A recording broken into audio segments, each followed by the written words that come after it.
Fordlandia, an American dream shattered in the heart of the Amazon. Imagine a town in the middle of the Amazon that looks as if it were torn from Michigan. Houses with white picket fences, a golf course, a modern hospital, and a rusty water tower on the horizon. Its name was Fordlandia. This place was the product of industrial titan Henry Ford's dream to challenge a global monopoly and build a utopia of his own. But the jungle, the climate, the diseases, and the culture, in short, the real world, tore this audacious dream to pieces. Now let's rewind. Let's follow the path from the dream to the collapse, step by step. In the 1920s, Henry Ford was the undisputed king of the automotive world. But the very lifeblood that kept the wheels turning, natural rubber, was controlled by Great Britain and the Netherlands through their colonies in Southeast Asia. When the Stevenson Restriction Scheme, enacted in 1922, limited exports and sent prices soaring, the situation became both a cost problem and a personal affront to Ford. His radical response was to go to the heart of the source, the Amazon, and build a kingdom of his own.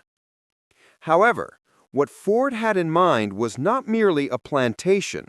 Alongside the goal of cheap and secure rubber, there was the dream of creating an exemplary civilization operating on the principles of American work and life. With a deal struck with the Brazilian government in 1928, Ford obtained the concession for a vast tract of land of approximately 10,000 square kilometers on the banks of the Tapajós River. The news was met with great excitement in the region. Local newspapers heralded Ford as a savior who would resurrect the Amazon's rubber industry. But this dream would stumble into a nightmare from its very first step. The man Ford had trusted to select the land had sold him a hilly, rocky, and infertile plot, lacking the deep, rich soil that rubber trees required. This first step, taken with hubris and ignorance, would be the first nail in the project's coffin. The engineers Ford sent from Detroit brought with them not just prefabricated buildings, but a worldview. What worked in Detroit would work everywhere. The first rude awakening from this delusion came with the cargo ship. After being stranded on the river for weeks, the ship finally docked, only for the workers to discover that the heavy cranes needed to unload it had been packed at the very bottom of the hold. Clearing the jungle in this green hell, where the saws never stopped and the air was thick with humidity and sweat, was an unbearable task. Outbreaks of malaria and yellow fever decimated the workforce, while poisonous snakes and insects were a constant threat. Despite all this, that American town rose up, a wound carved into the heart of the jungle. The town's metal-roofed houses turned into galvanized iron ovens in the tropical climate. American managers lived in the air-conditioned Villa Americana on a hilltop, while Brazilian workers resided in the hellish houses below.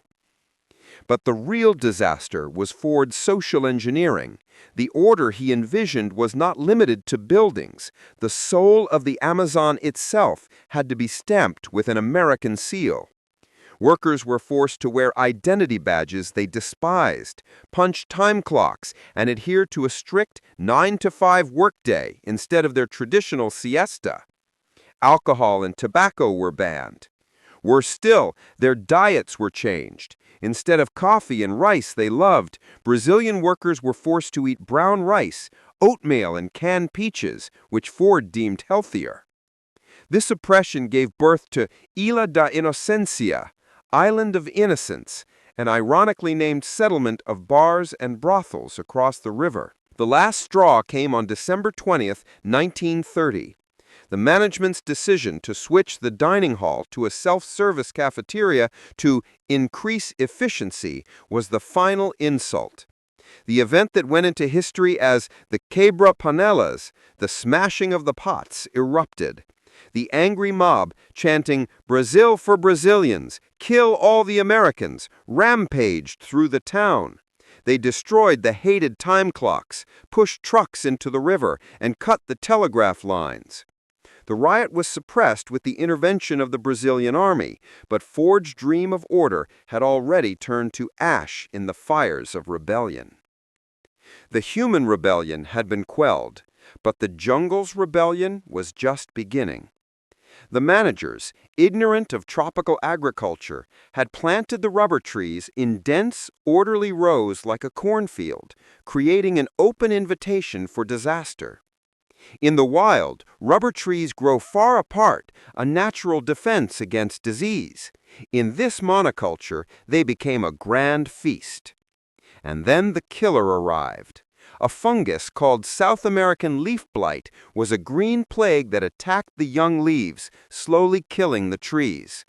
Ants, caterpillars, and spiders joined the assault. Ford's multi-million-dollar plantation turned into a graveyard of stunted, diseased trees before their very eyes.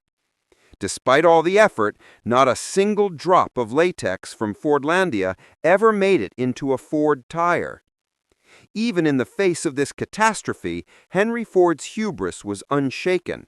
As the failure mounted, he poured more money into the project, establishing a second plantation, Belterra, on more suitable land in 1934. But the greatest proof of his absolute stubbornness was this: Henry Ford never once set foot in the city that bore his name. The final blow was delivered by science. The invention of synthetic rubber during World War II made the entire endeavor obsolete. In 1945, his grandson, Henry Ford II, who had taken over the company, promptly disposed of this money pit. The colossal dream, which had cost over $20 million, equivalent to about $350 million today, was sold back to the Brazilian government for a symbolic sum. Fordlandia's death, unlike its birth, was silent. When the Americans left, they left behind a vast industrial graveyard to rust away. The iconic water tower, which once proudly displayed the Ford logo, remained standing as a rusted skeleton, its emblem long since faded. After decades as a ghost town, Fordlandia experienced a revival in the 2000s. With poor families moving into the abandoned houses, its population today has reached around 3,000. After Ford's top-down forced utopia collapsed, Fordlandia organically grew into a self-sufficient community. Perhaps in the most unexpected way, Henry Ford's dream came true only after his grand plan had utterly failed. Today, Fordlandia stands as a cautionary monument to what happens when industrial hubris collides with the realities of nature and culture. As the local poet Carlos Correa said, the most bitter legacy of this story is that the American dream came here, but it did not stay.